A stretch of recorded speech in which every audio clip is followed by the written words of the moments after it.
Seja muito bem-vindo a mais um episódio do podcast do Grupo Libertas.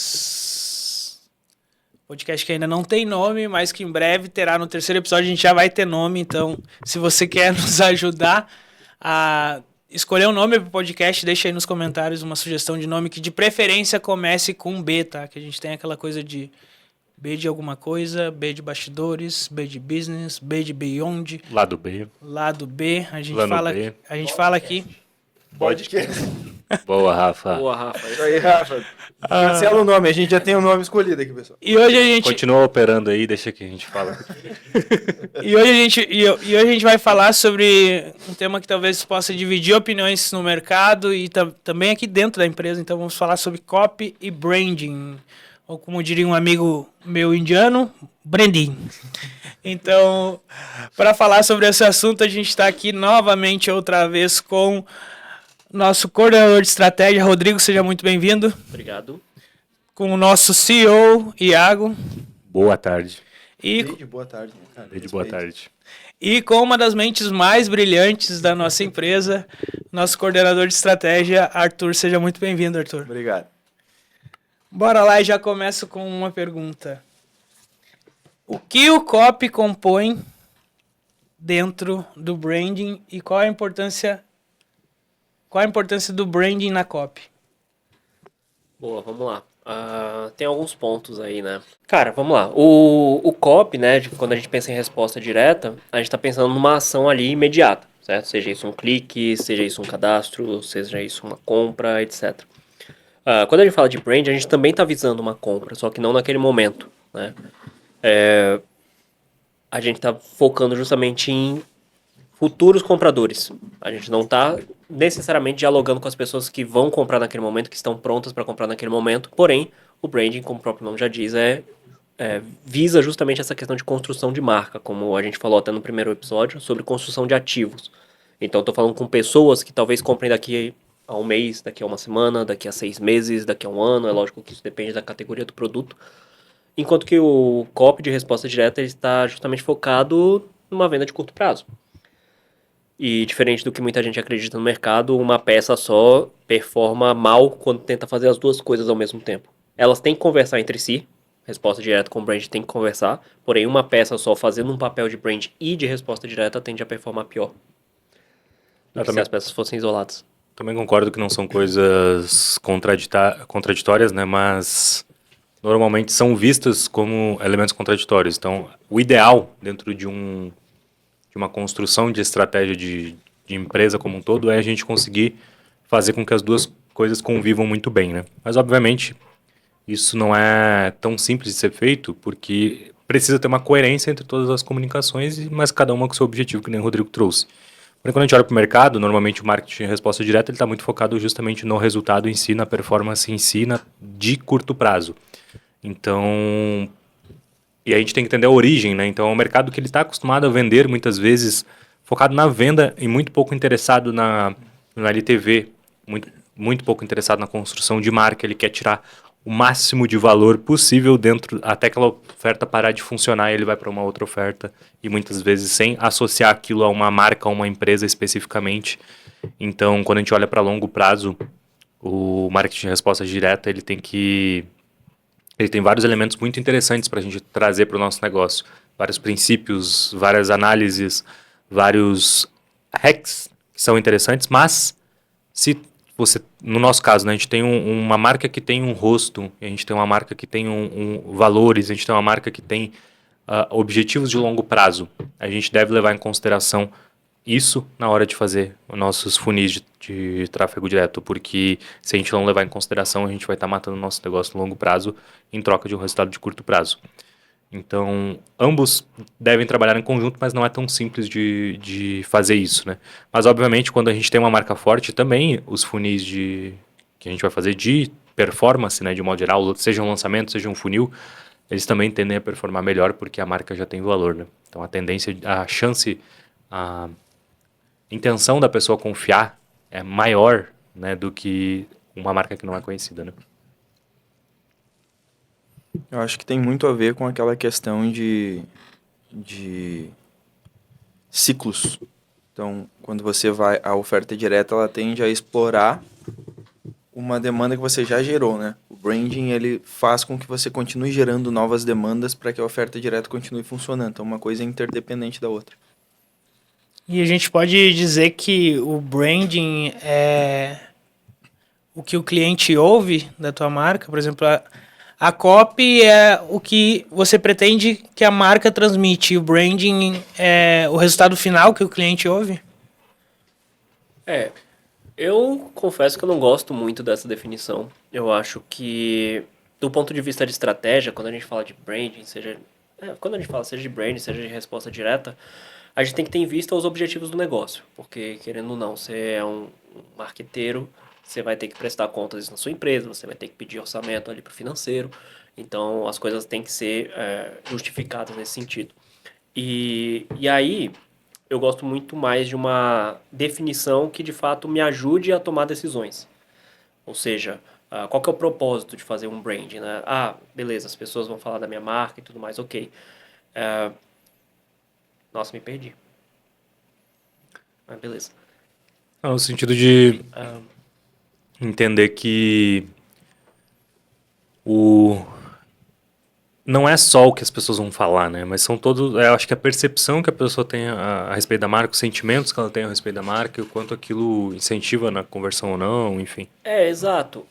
Quando eu falo assim, eu quero dizer que, por exemplo, eu tenho ativos associados à minha marca. Tem palavras que a marca transmite. Tem uma tagline, tem cores, tem, enfim, um mascote, tem um rosto, enfim, tem alguma coisa ali que associa. O arco amarelo lá do McDonald's, por exemplo. Red Bull. Oi? Red Bull. Red Bull. Toro. Boa. E aí, eu tenho que entender se as pessoas de fato estão associando esses ativos à minha marca. Se elas estão lembrando da minha marca quando elas querem comprar um determinado produto. Então, por exemplo, se a gente fala aqui de mercado digital, de cursos online. Quando uma pessoa ela decide comprar um curso online, de qual marca ela lembra?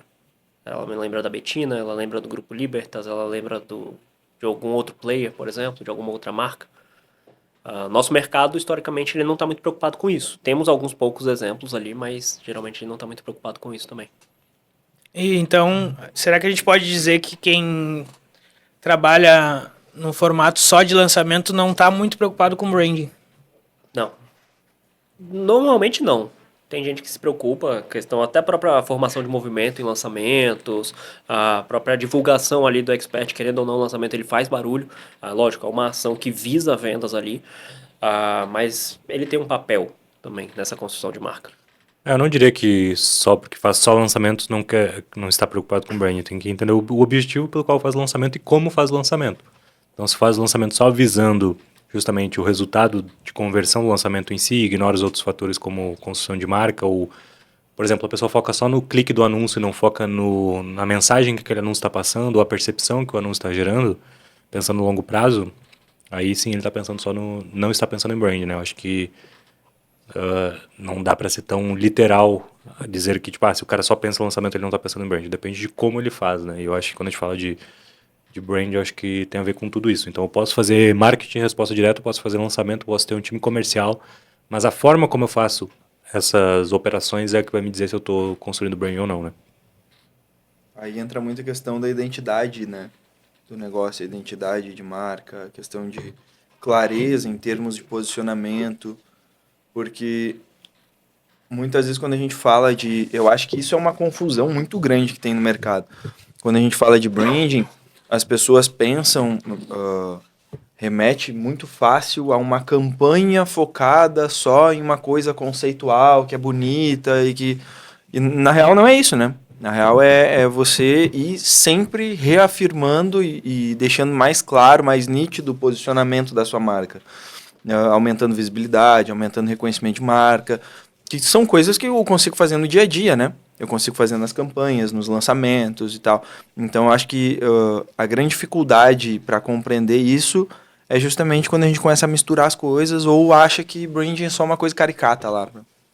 No fundo, eu só preciso fazer com que as pessoas conheçam a minha marca antes delas tomarem a decisão de compra e quando elas tomarem essa decisão de compra, elas se lembrem da minha marca. No fundo é isso. Eu acho que o Arthur trouxe sobre a identidade do negócio, né? A gente falou bastante sobre isso no primeiro episódio.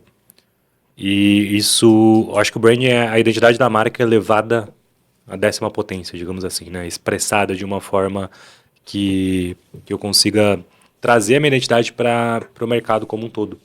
Então, pô, a gente pega ali os nossos valores e tudo mais, né? Então, criatividade baseada em dados. Então, uma coisa é eu falar que eu tenho esse valor, uma coisa é eu tomar decisões com base nesse valor no dia a dia, e outra coisa é eu entender um desses dados e fazer uma puta campanha criativa baseada em um número que eu tenho. Né? Então, à medida que a gente vai repetindo também, fazendo essa construção, então, à medida que a gente fala que tem certa identidade, né? E, por exemplo, a gente criou o fundo de incentivo à criação dentro além de outros 3 fundos, né? Dentro da nossa empresa. Isso mostra que a gente está expressando aquela identidade através de um valor, e isso, além de ser uma ação que favorece justamente o time, que faz a gente fideliza o nosso time, a gente também expressa para o mercado o nosso branding. O que nós somos, como que a gente valoriza as pessoas. Então, esse é um elemento. Né? Então, quando a gente olha para qualquer coisa que a gente faça, a gente sempre tem que entender se a gente está conseguindo expressar esses valores, essa identidade, e o branding é muito isso. Né? Então, quando a gente fala que o nosso símbolo é um pássaro, ele tem a ver com a liberdade. Quando a gente fala a questão de repetir bastante o B, né? Então, B de bastidores, plano B, o lado B, também é uma forma da gente estar repetindo justamente essa ideia do B e associado ao nome da Betina. Então, tudo que a gente vai construindo, ela tem que ter essa coerência de marca, de construção. E aí, o poder de ir repetindo é o que vai fazer essa marca ser consolidada. Então, muitas dessas coisas, elas já têm uma certa chancela, já têm uma certa associação ao nome da Betina, né? O mundo dos fazedores, antifragilidade e tudo mais, mas ainda são elementos que isolados eles não compõem o brand, mas todas as ações de porta para dentro, porta para fora, e como a empresa pensa, como a empresa se expressa, é o que vai construir esse brand, né? Uma das coisas que eu acho mais difíceis nisso tudo é que exige comprometimento, exige tempo, porque para você construir essa impressão na cabeça das pessoas, você não consegue fazer isso simplesmente em uma semana. Não. E por conta disso, você também não tem um ciclo de iteração rápido. Então, é uma decisão que precisa ser tomada e seguir por alguns meses, provavelmente anos, talvez, até você, de fato, consolidar aquela impressão nas pessoas. Você não pode simplesmente, fiz esse anúncio aqui de alcance e não foi bom. Então, E você também não consegue endereçar a conversão ao branding, né? sim, você não consegue fazer a atribuição diretamente. E vocês acham, aí qualquer um pode responder, que todo mundo que hoje tem um Instagram, que vende um infoproduto, essa pessoa já precisa estar com o olho ou tá mapeado, cuidar de brand, já deveria estar cuidando do branding da sua marca pessoal ou da sua empresa? Eu acho que sim, porque ela tem um valor associado a ela. Só que se eu não for intencional, eu vou ter um valor, digamos assim, meio que sem querer, né? Então, acidental.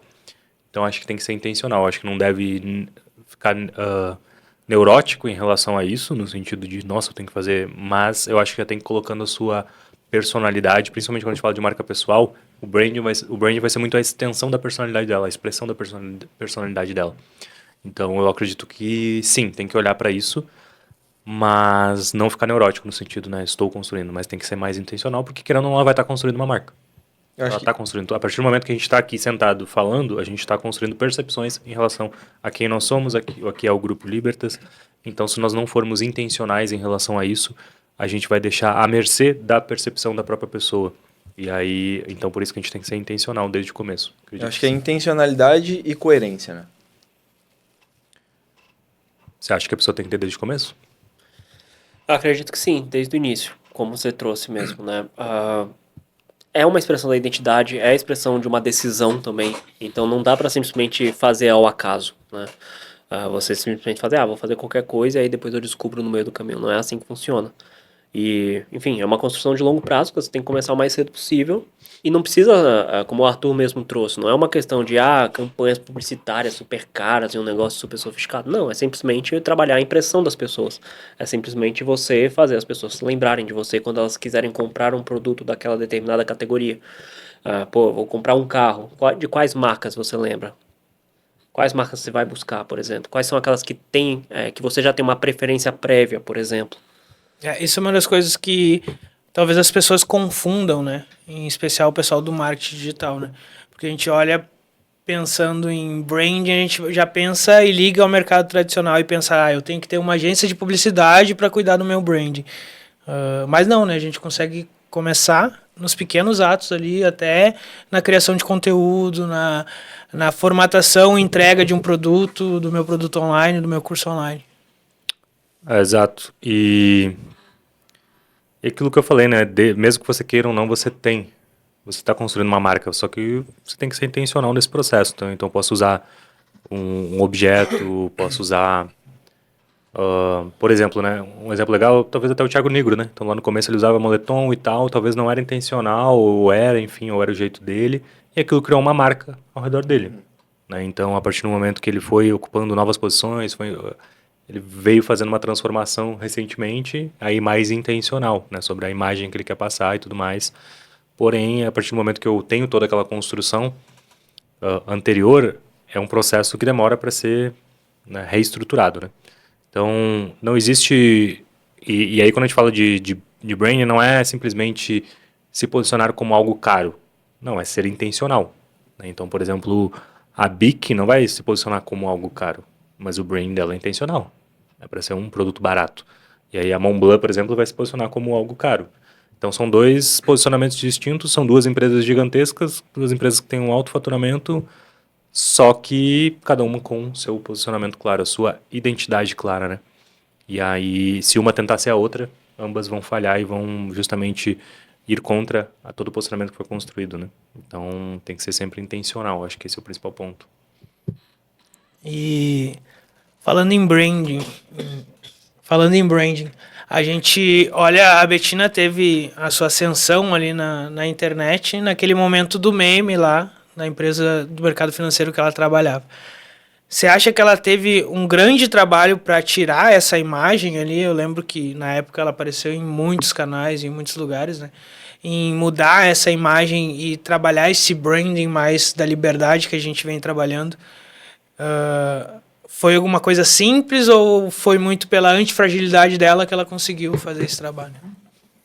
Eu acho que foi muito pela personalidade em si, né? Então, se talvez acontecesse com alguma outra pessoa que já fosse, tivesse uma personalidade mais frágil nesse aspecto, pode ser que não conseguiria reverter. Mas, obviamente, ela teve todo um apoio técnico também em relação a isso. Uma coisa é eu ter uma personalidade forte e outra coisa é eu expressar essa personalidade de uma forma que eu acalme os ânimos e comece a fazer uma construção de brand, né? Então, como a gente sabe da história, obviamente ela teve um apoio, né, técnico ali para fazer reverter isso e foi algo que demora com o tempo e é algo que a gente sabe que reverbera até hoje, né? Então, muitas vezes as pessoas associam ainda.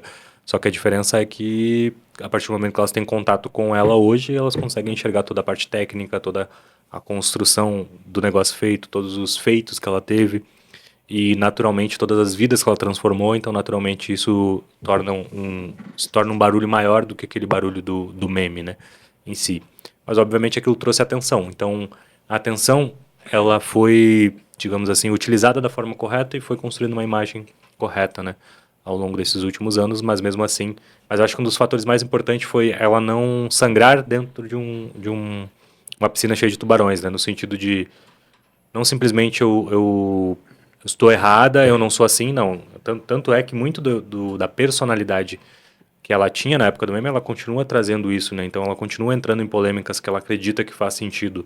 Por quê? Porque está muito pautado nos valores que ela sabe quem ela é, qual é a personalidade dela e o que ela não abre mão. E, obviamente, os pontos que ela achava que não eram coerentes, ela foi corrigindo ao longo do caminho, tornando-se mais madura como pessoa e, naturalmente, tornando-se uma marca mais forte, né?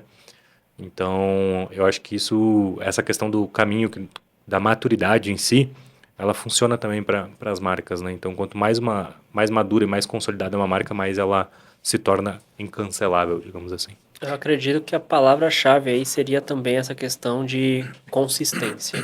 Porque desde esse episódio do meme, não é uma narrativa que a Betina ela sustenta. Ela não ficou vendendo isso o tempo todo de lá pra cá. Ela não ficou reforçando essa imagem dela como se fosse uma vendedora de, tipo... Que a gente vê geralmente aí na internet, que vende um monte de ilusão, vende uma vida fácil, vende, enfim... várias coisas ali bem duvidosas, né? E aí eu percebo que muita gente lembra dela pelo meme, mas não associa ela a essas coisas ruins, por exemplo. Porque ela não reforçou essa imagem. Porque ela mudou de fato a... Porque não era coerente com a... Mudou não, né? Porque não era coerente com a identidade dela, com os valores dela.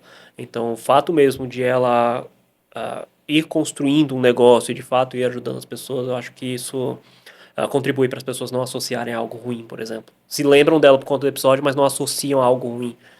E naturalmente todas as outras vezes que aconteceram cancelamentos, né, que não foi somente aquela vez, todas as vezes a gente, ela no caso, né, e hoje nós como empresa, a gente sempre levou para o lado correto, sempre levou para o lado da coerência da comunicação, dos valores e tudo mais, e sempre focou em coisas concretas e não em narrativas, né. Então, pô, quando a gente fez a ação do Rio Grande do Sul no ano passado, né, ano passado? A gente teve, por conta de uma comunicação que a gente usou, a gente teve um pequeno cancelamento, né? Porém, a ação era concreta, a intencionalidade era real e a gente transformou aquilo justamente em algo que reforçou a marca dela. Então, reforçou ela como uma copywriter agressiva no sentido de comunicação, mas também reforçou ela com os valores dela de usar aquela habilidade para fazer coisas boas, né? Então, e aí que nem o Rodrigo falou, ela vem fazendo isso ao longo dos últimos anos, então essa consistência de marca faz com que ela não perdeu a personalidade de ser agressiva, digamos assim, na comunicação. Porém, sempre muito bem embasado em ações concretas e em mudanças concretas. Então a gente não vende, a gente tem a nossa comunicação, a gente tem a personalidade dela, mas o que a gente vende transforma vidas. Então a gente recebe inúmeros depoimentos de pessoas que faturaram, que conseguiram mudar de vida, mulheres que conseguiram criar novas fontes de renda, assim como a gente fez na ação do Rio Grande do Sul, assim como aconteceu em várias outras ações. Então isso vai reforçando com atos concretos que são maiores do que narrativas. Então fica fácil a gente sustentar a nossa narrativa, nosso branding, porque ele está sustentado com ações concretas. Isso era uma segunda parte da pergunta que eu ia fazer, quanto o conhecimento em copywriter que a Bettina tinha, né, que a gente está falando aqui de copy e branding, quanto conhecimento em copy que ela tinha ajudou ela a passar também por essa situação, né, e a construir e a modificar essa narrativa. Tô pensando.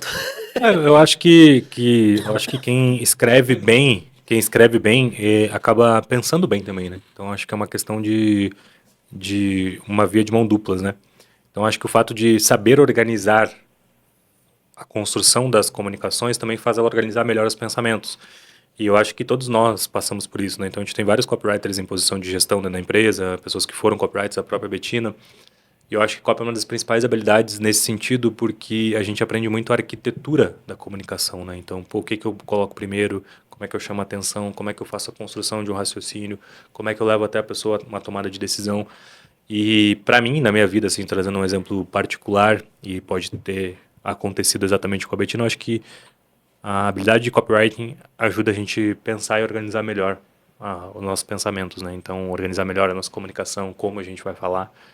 Então, pode ter ajudado muito nesse aspecto, né? De como ela pegar aquele cenário, beleza, estou vivendo isso, tenho essa atenção aqui, como é que eu posso ir fazendo a reconstrução da minha imagem através de uma comunicação eficiente, né?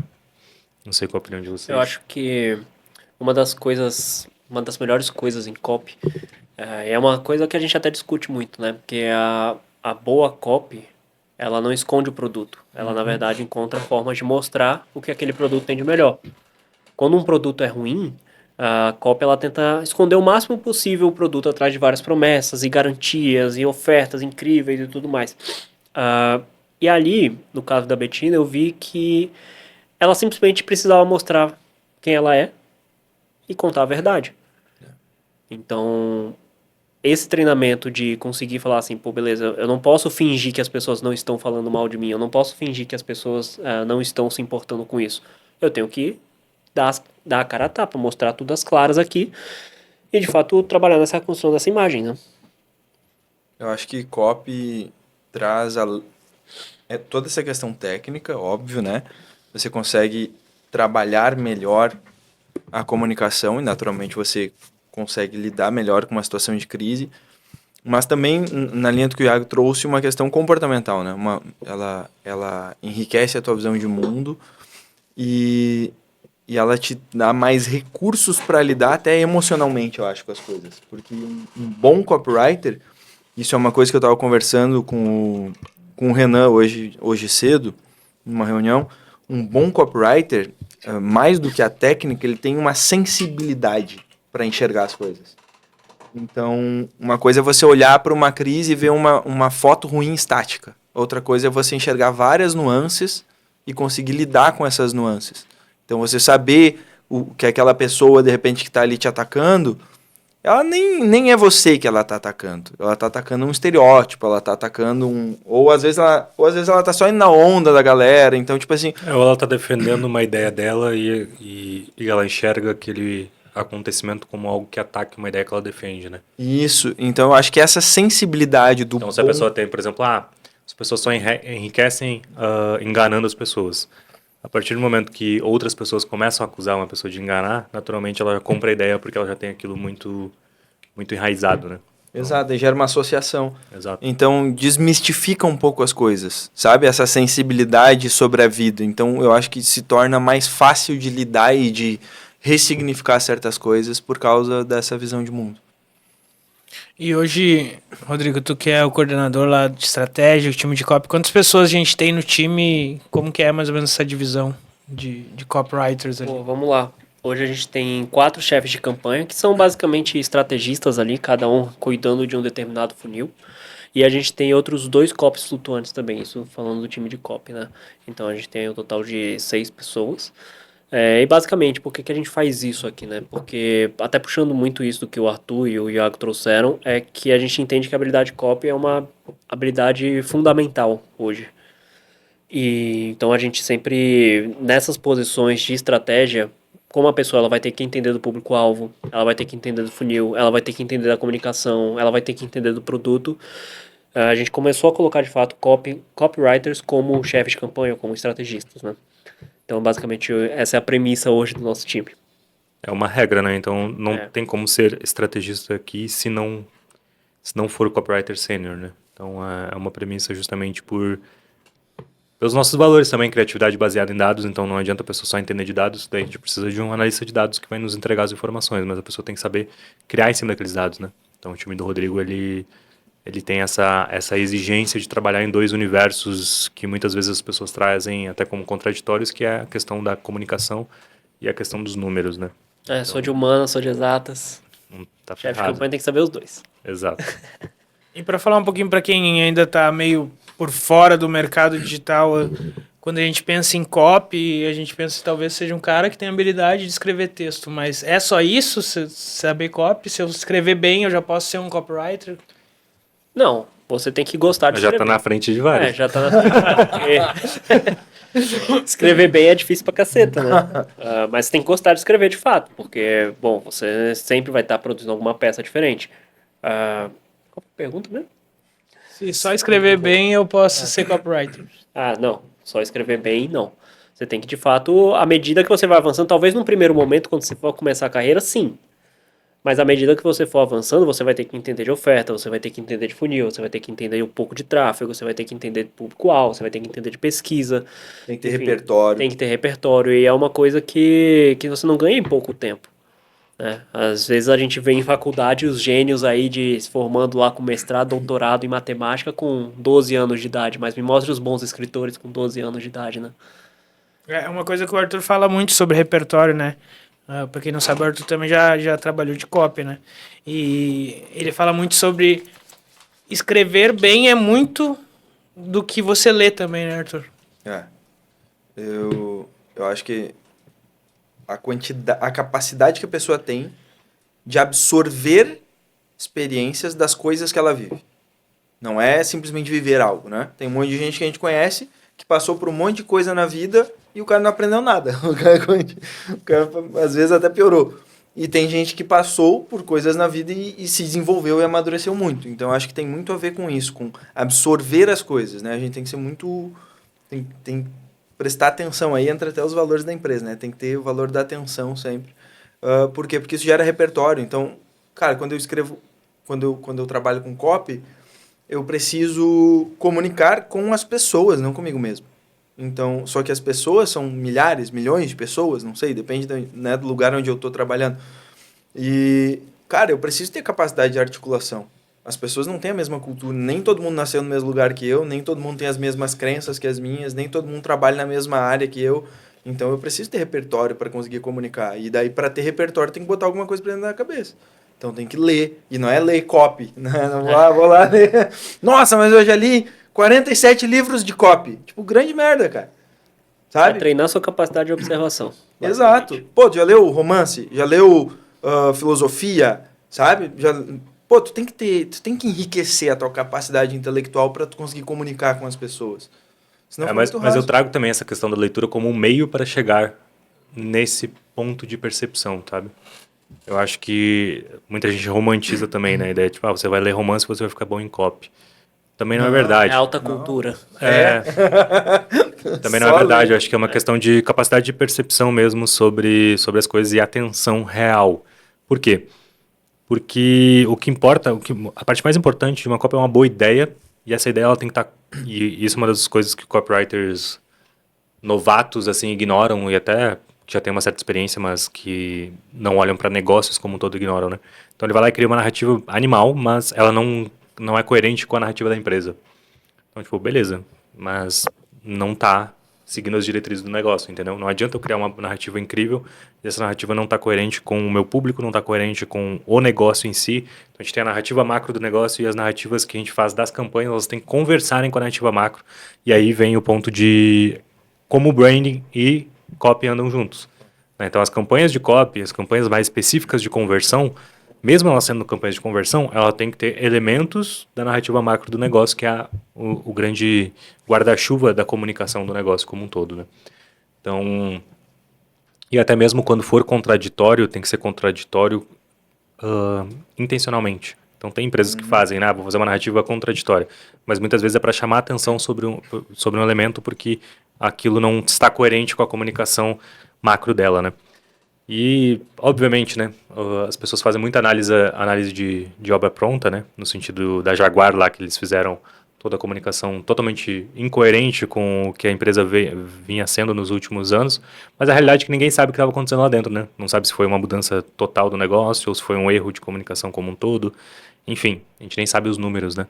Mas Demitiram a Demitiram a agência. Foi um erro que custou caro, né? Foi culpa da agência ou do briefing, né? Aí é outra questão. será que o presidente da empresa também não concordou? Enfim, tem inúmeros fatores, né?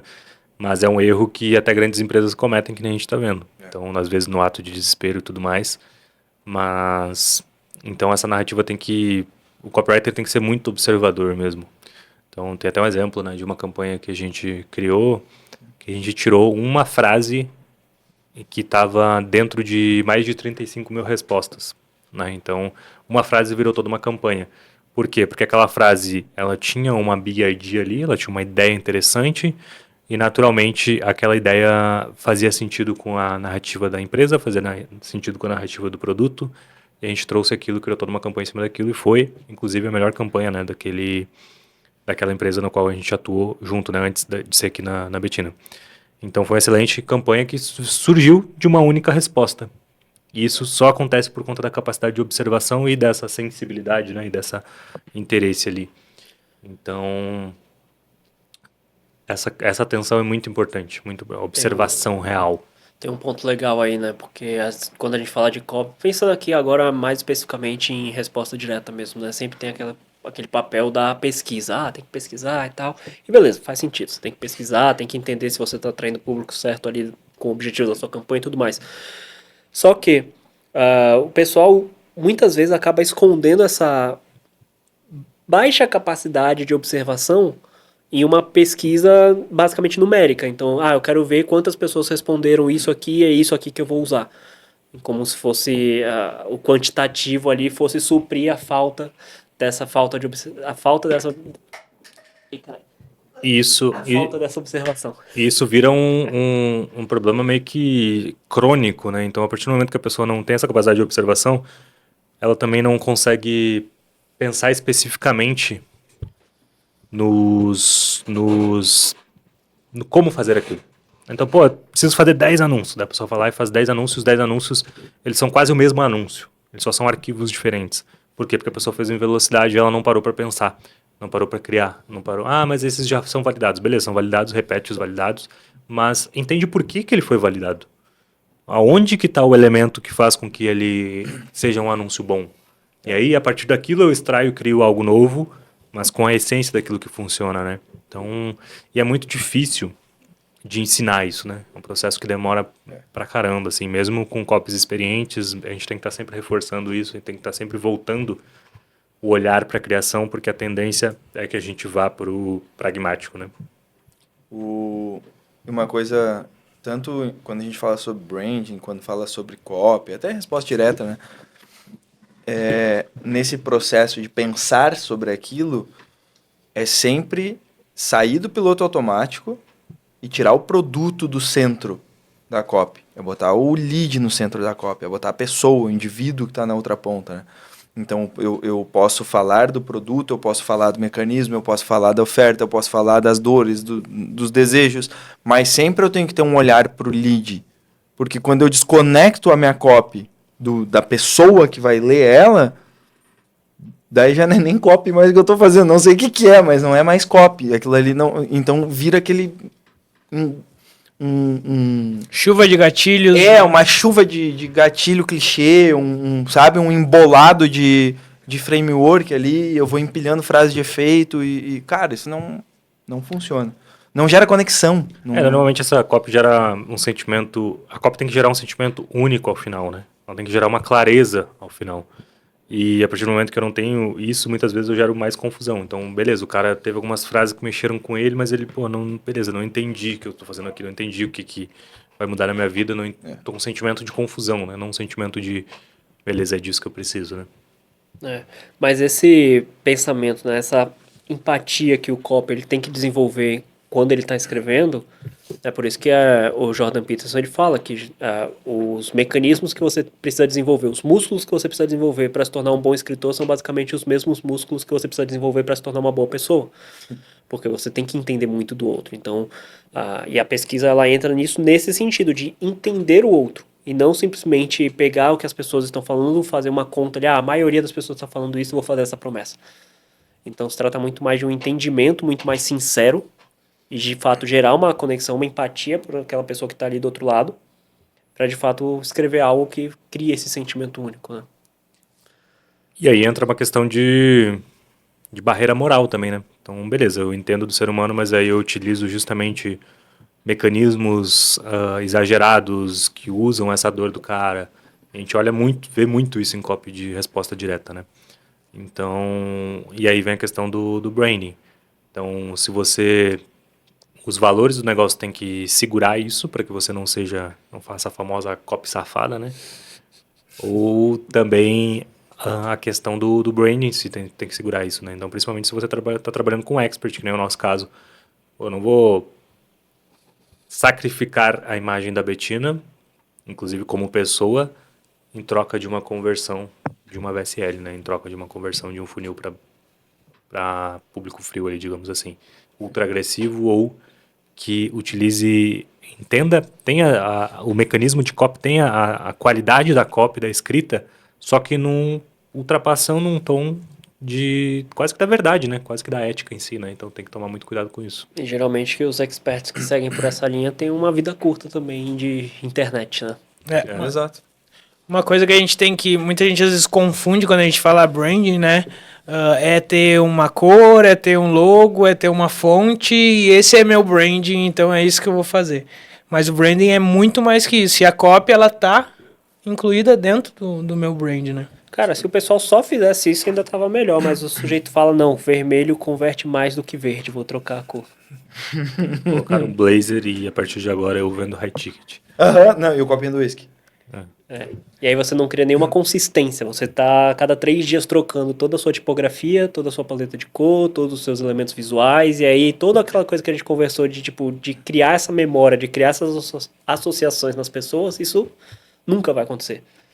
Então a única coisa que se repete é o quê? É o rosto do expert. Por isso que as pessoas associam, porque só o rosto dele se repete. Se todo o resto é trocado, elas vão associar o quê? Cara, brand é intencionalidade, coerência, consistência. E olha que louco que isso não é... Agora mais uma viagem, né? como não é simples de construir, né? Porque eu posso criar um branding de justamente ser o cara criativo que muda o tempo todo.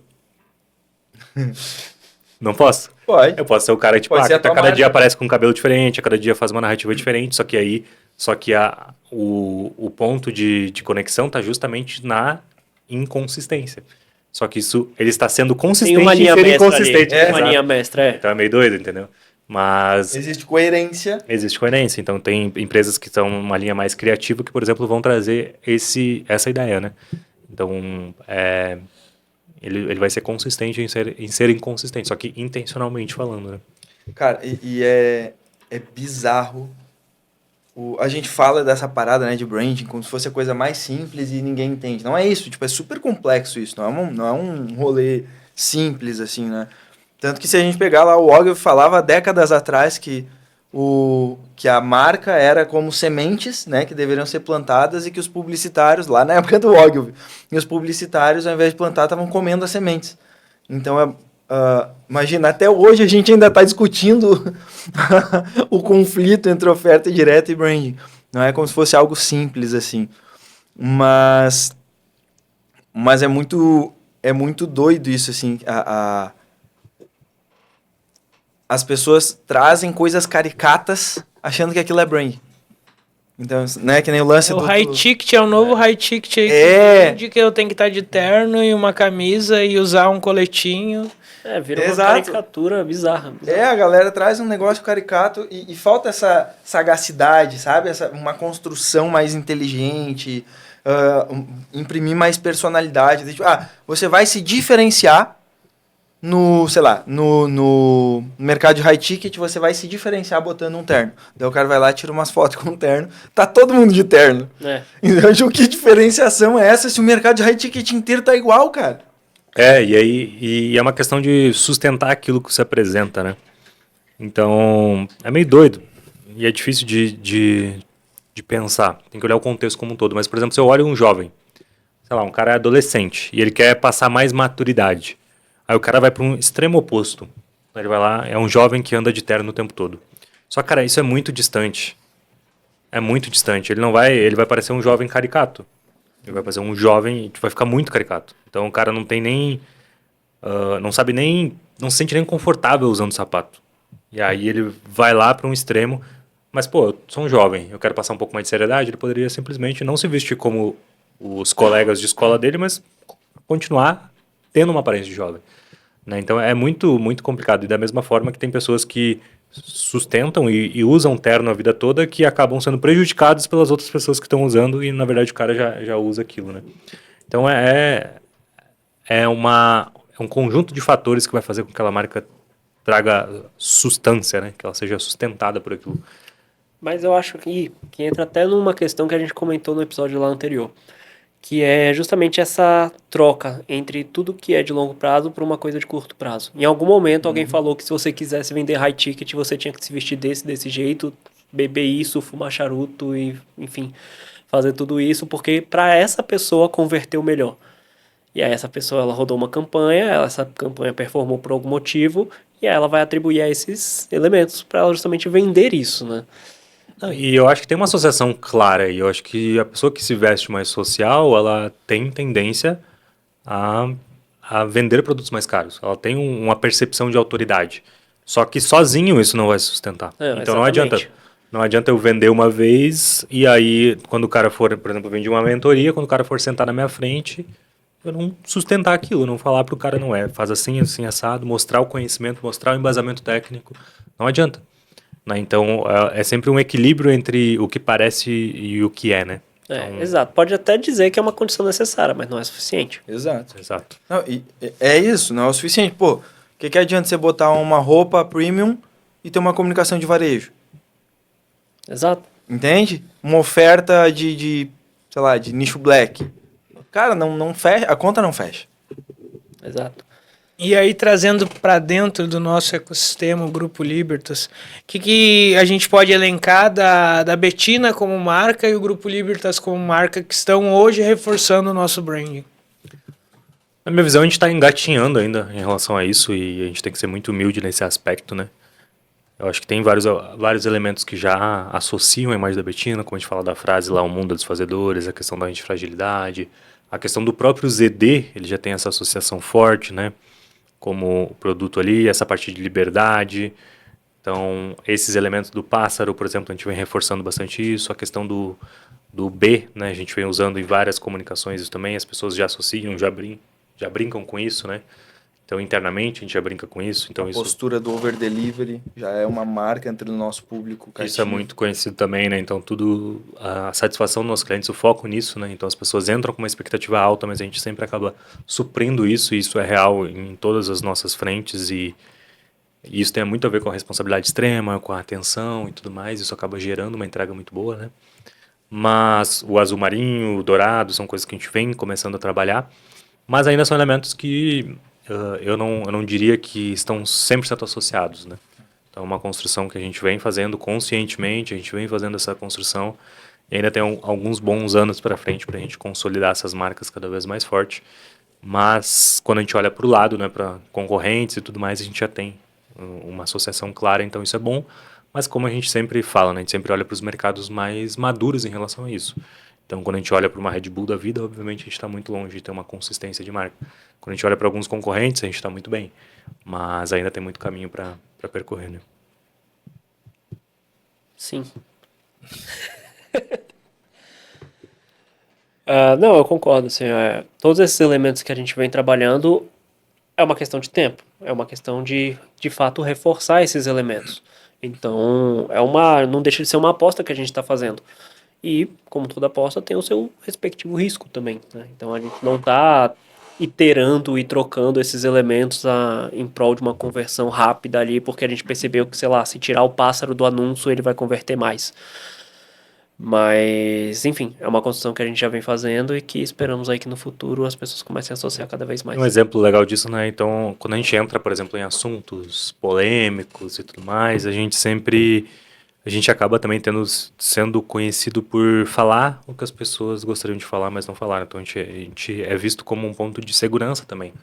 E é o que a gente procura, isso é intencional, no sentido de eu não ignorar a realidade, né? Então, a gente faz algumas leituras, a gente acredita, por exemplo, que um formato de produto foi como aconteceu, né? Não, é algo que no longo prazo não duraria mais. A gente trouxe a nossa opinião, isso causou um estranhamento e causou uma revolta de alguns players, um burburinho, um B de burburinho, de alguns players, né? Mas a gente não estava focado em agradar os outros players, a gente estava focado em trazer a verdade para o nosso cliente, trazer a nossa visão para o nosso cliente. Então isso gerou, querendo ou não, um ataque à nossa marca, porém a gente reforçou a nossa marca com quem nos interessava, né? Então isso é um exemplo legal, a gente já fez isso em algumas situações também. Então, a gente entra em alguns assuntos que estão em alta, alguns assuntos polêmicos, mas sempre trazendo a nossa visão e essa coerência. Então, isso é importante, né? Então, daí quando tu vai ver, tu compra um curso de produção de conteúdo, a pessoa utilize pautas quentes para fazer conteúdo. E a pessoa entra de qualquer jeito. Então, simplesmente vai falar do assunto só para falar ou concorda e não traz a sua personalidade. Então, acaba sendo um tiro no pé.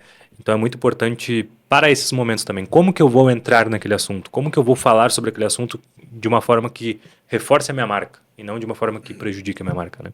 Já está no nosso branding quando a gente se posiciona com relação a uma pauta quente, ou um post, faz um post, um timing post que a gente fala, vem pedrada porque a Bettina tem dentro do nosso branding, tem a qualidade máxima de copy ali, né? Então, sempre quando a gente se posiciona, e muitas vezes escrito pela própria Bettina, mas também textos escritos pelo time, a gente sabe que a galera vai comentar ali que, nossa, eu penso exatamente assim, é isso que eu penso, você está falando igual eu falo, né? O que o pessoal chama de cancelamento, a gente chama aqui de segunda-feira, né? E aí, falando em cancelamento, de novo, já falamos um pouco lá, mas isso é uma coisa que pode trazer grandes picos de visualização, né? Falando ali na nossa rede social, que podem ter grande impacto no branding, mas também podem alavancar e fazer a gente crescer. Até quanto vale, para quem está nos ouvindo e tem um perfil, é um expert, às vezes, ir atrás de assuntos e se posicionar fortemente para ter visualização. A questão é que a gente não tenta ficar cavando a falta, né? A gente não vai atrás, assim, de simplesmente, vamos cavar um cancelamento aqui de qualquer jeito, a qualquer custo. É simplesmente, em alguns momentos, quando a gente entende que faz parte da estratégia se posicionar a respeito desse ou daquele assunto, e a gente não está premeditando que vai acontecer um cancelamento, não é isso. A gente vai falar, pô, vale a pena, é coerente com a estratégia da empresa, é coerente com a estratégia de posicionamento da empresa se posicionar a respeito disso. E todo posicionamento ele vai dividir opiniões, vão ter pessoas que vão ser a favor e vão ter pessoas que vão ser contra. Não é uma coisa simplesmente, vou comentar isso aqui, dar alguma opinião meio louca só para as pessoas virem e aumentar as visualizações do meu perfil e aí no final das contas eu fazer uma sequência de stories fazendo uma venda. Não se trata disso. E a atenção é diluída, né? Então a gente tende, às vezes, arrogantemente achar que a gente é capaz de mudar a atenção das pessoas para aquilo que a gente está falando. Então muitas vezes a gente tem que entrar em assuntos onde a atenção já está. Então não dá para ignorar a realidade, né? Então, teve o caso da Virgínia recentemente, teve o caso dos bebês reborns. Então o nosso público cobra, inclusive, esse posicionamento muitas vezes, né?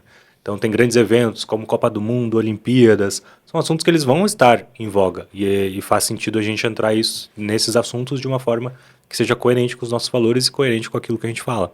Então, a partir do momento que eu estou sustentado pelos meus valores, é tranquilo eu falar sobre esses assuntos, né? Então é tranquilo trazer minha opinião porque estou bem embasado, estou ciente, estou sendo intencional na minha comunicação. Acho que esse é o principal ponto. Não, e tem uma coisa, né? Se a gente for olhar, a B, ela toma um monte de cancelamento, mas se a gente começar a puxar aqui agora de cabeça, sei lá, o próprio meme, ela não estava atacando ninguém.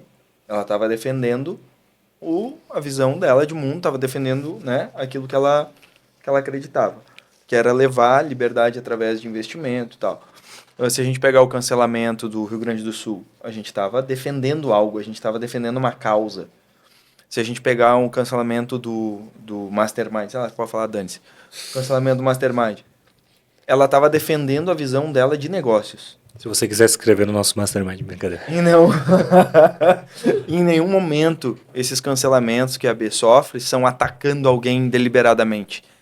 Normalmente são defendendo posição, defendendo um valor, defendendo uma visão de mundo, defendendo aquilo que a gente prega, defendendo alguém, sei lá, no caso do Rio Grande do Sul.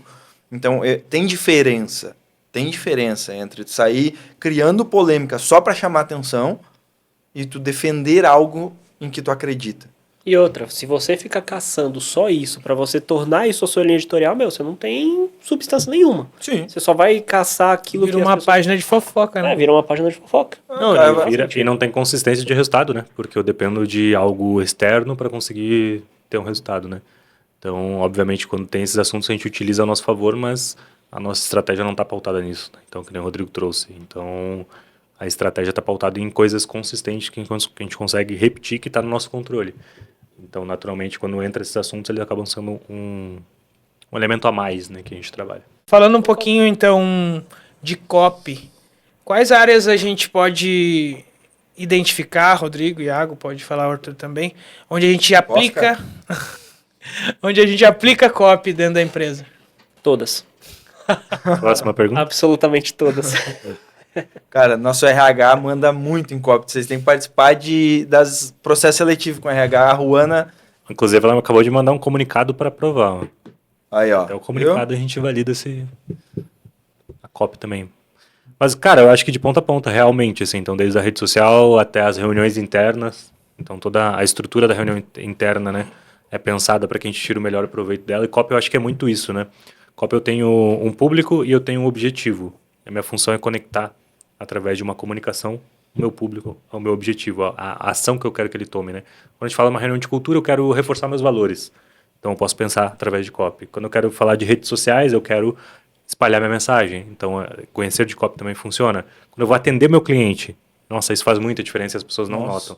Mas um cliente, um time de CS, um time de CX que saiba copy, ele vai entregar muito mais satisfação para o cliente do que alguém que não saiba. Porque ele vai saber justamente ter essa empatia que a gente comentou, de entender o problema da pessoa e levar ela até uma solução. E muitas vezes acontece, inúmeras vezes dentro do nosso dia a dia, de o time de CS, o time de CX vender. Por quê? Porque ele fez um atendimento tão muito bem feito, tão bem construído, tão bem embasado com técnica, que muitas vezes o cliente está ali propenso a comprar, renovar ou comprar uma outra solução, ou cancelar ou desistir de um cancelamento, né? De uma compra, enfim. Tem inúmeros fatores aí, eu acho que nem o Rodrigo falou, acho que se encaixa em todos os pontos. É o nosso financeiro usa a cópia, né? O Gui só usa o gatilho do medo. Todo mundo tem medo de pedir para autorizar alguma... Brincadeira. E branding dentro da empresa? Eu acho que também, cara, eu acho que todos nós temos as nossas próprias O meu é péssimo, então não posso falar nada. as marcas pessoais, né? Todos temos nossas marcas pessoais e eu acho que isso reforça também elementos de, pô, se eu acredito que o Rodrigo, ele é o cara dos números, se eu tiver algum problema com números, eu vou procurar o Rodrigo. Se eu acredito que o Jeff é o cara da criatividade, eu vou procurar o Jeff. Se eu acredito que o Arthur é o cara que é o cara um bom conselheiro, o Arthur tem um pouco dessa fama. Então muitas pessoas procuram o Arthur para conversar com ele simplesmente para alguma questão pessoal, muitas vezes. E tudo isso, querendo ou não, é marca pessoal, né? Então acho que o brand também está interno e eu acho que quando a gente olha de marca, e pensando em brand mesmo, né, de marca, ele começa internamente. Então se o meu time não comprar a ideia, como que o meu cliente vai comprar a ideia? Então, todos os elementos que a gente fala, né? Então, quando a gente brinca do B de não sei o que, B de não sei o que, a gente fala isso nas reuniões, a gente fala isso o tempo todo, a gente está sempre fazendo essas brincadeiras, por quê? Porque isso reforça. Então, a partir do momento que a galera compra por exemplo, a gente fala do grupo de tração, tem um monte de figurinha minha lá escrito tração, tração, tração, tração. Né? Então, isso também são elementos que reforçam, né? A gente tem um monte de figurinha da B trazendo essas ideias das frases que ela fala, da cultura interna. Então, a gente tem... Tudo começa internamente. Então, a partir do momento que o nosso time compra a ideia da marca, naturalmente eles também se tornam agentes divulgadores dessa marca, eles se tornam advogados dessa marca, né? Então, que nem o Arthur tá com o boné ali da empresa, o Jeff tá com a camisa da empresa, né? Então, a gente tá sempre falando palavras referentes à empresa, a gente está sempre falando direção, potência e ordem, tração, a gente está sempre falando liberdade, propósito, dinheiro, né? Principalmente com o Gui, né? A gente está sempre falando sobre a questão de ser fazedor, a questão de responsabilidade extrema. Então, tudo isso faz parte da nossa construção de marca, né? Inclusive, quando a gente roda lançamento aqui, uma das primeiras coisas que a gente faz é justamente vender o máximo possível essa ideia internamente. Então, a gente quer que as pessoas respirem aquele conceito daquela campanha, aquela narrativa, aquele manifesto. Tudo isso as pessoas têm que respirar esse ar. Elas têm que estar muito compradas na nossa narrativa, na nossa campanha. Porque se a gente não consegue vender para elas aqui dentro, lá fora, cara, eu não vai funcionar. Eu não sei vocês no time de vocês, mas assim, quando a gente vai fazer entrevista para contratar alguém lá para nossa área de operações, cara, eu e a Juana, a gente martela muito os valores da empresa e a cultura. E a gente avisa, cara, a gente contrata e demite com base nisso aqui. Se não rolar fit, pode estar performando bem e tal, tchau. Porque a gente precisa de pessoas que estejam engajadas com a cultura. Por quê? Porque daí a pessoa integra no time. Daí a pessoa joga em time. Não adianta o cara ser bom e o cara jogar isolado. Isso já aconteceu, né? Tem situações, até em cargos altos aqui na empresa, que a gente teve que fazer desligamento justamente por não ter uma coerência com a nossa cultura. E isso tem que ser feito, isso dá um recado justamente de o que a gente valoriza e o que a gente não valoriza, né? Então, acho que tanto o copy quanto o branding estão em tudo, né? E tá rolando agora a captação do nosso terceiro lançamento do Plano B, né? Terceira vez que a gente repete esse mesmo nome do evento, Plano B, né? Isso tem a ver com o branding também que a gente está construindo? Fala um pouquinho pra galera. Tem sim. Parabéns, obrigado pela participação. Na real, a gente só não queria regravar anúncio, a gente foi repetindo, né? Reciclando. Não, brincadeira, isso na verdade é uma discussão que a gente tem interna, né? Inclusive do quanto a gente repete e o quanto a gente traz de novidade. Porque um dos elementos que o nosso mundo atual pede é novidade o tempo todo, né? Então as pessoas estão viciadas em dopamina. Então, a partir do momento que eu quero repetir um lançamento, eu tenho algumas vantagens e eu tenho algumas desvantagens. Dentro da nossa cadeia de decisões, a gente optou por repetir, né, o plano B, alterando outros elementos, criando em alguns pontos específicos do lançamento, né? Então, justamente para ter esse reforço de ganhar inteligência, no sentido de, a partir do momento que eu repito muitas vezes aquilo, eu consigo entender quais são os gargalos, quais são os pontos de ajuste, quais são as coisas que funcionam. E, naturalmente, toda vez que eu começo uma nova narrativa do zero, eu perco a inteligência anterior, né? Então, eu não consigo comparar a maçã com a laranja. Então, se eu tenho 2 laranjas, é mais fácil de eu comparar. Mas é um processo que a gente vem tentando encontrar o equilíbrio ideal, né? Então, entre essas duas coisas, entre trazer efeitos, novidades, trazer elementos que gerem movimento, que gerem interesse de um público que já assistiu, por exemplo, o Plano B, mas também a gente optou, dentro desse aspecto, por repetir para que a gente consiga ter essa consistência e essa geração de inteligência ao longo do tempo, né? Mas o Rodrigo pode explicar melhor. Não, é exatamente isso, na verdade, né? Tanto de um ponto de vista de eficiência operacional, a gente quer de fato otimizar tudo isso, então o time ganha tempo a partir do momento em que consegue reaproveitar várias peças criativas ali, a gente consegue reforçar uma identidade visual, a gente consegue reforçar um nome, então, tanto do ponto de vista de eficiência quanto do ponto de vista de eficácia, se a gente olha para onde a gente quer chegar. Então, a partir do momento que a gente começa de fato, entra tudo que a gente conversou hoje mais cedo aqui. Se eu começo a repetir essas coisas, criar consistência, atrair gente nova, enfim, eu começo a, de fato, martelar esses conceitos. Eu consigo, de fato, associar o meu produto a um nome, a uma tipografia, a uma identidade visual, enfim. Então, tem tanto do ponto de vista de eficiência operacional, quanto do ponto de vista de estratégia propriamente dita. A gente já viu, né, inclusive, campanhas que a gente participou, onde deu muito certo, a gente quis repetir, mas, porém, por forças maiores, a gente acabou tendo que criar novas narrativas e muitas vezes aquilo perde muita inteligência, né? E a gente enxerga o Plano B justamente como um produto.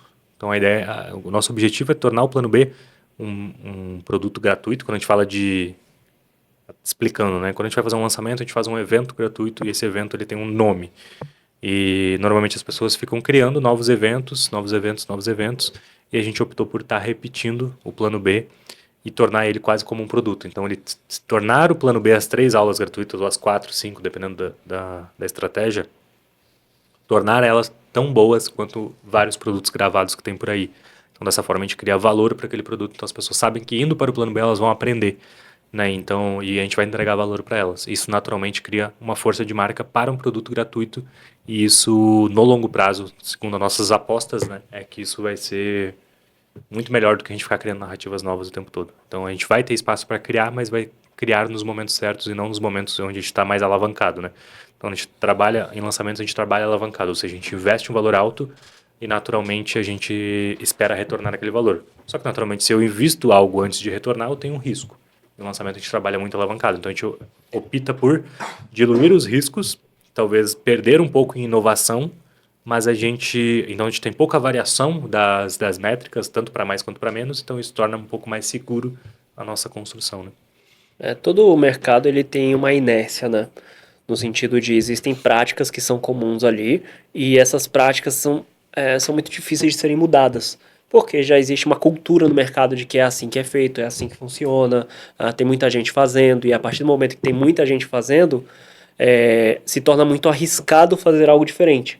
Porque é como se você recomendasse assim, você nunca vai ser demitido se você recomendar uma ação de uma empresa boa, de uma IBM, de uma Microsoft, sei lá. Você nunca vai ser considerado um mau gestor, mesmo que essa empresa performe mal no mercado, por exemplo.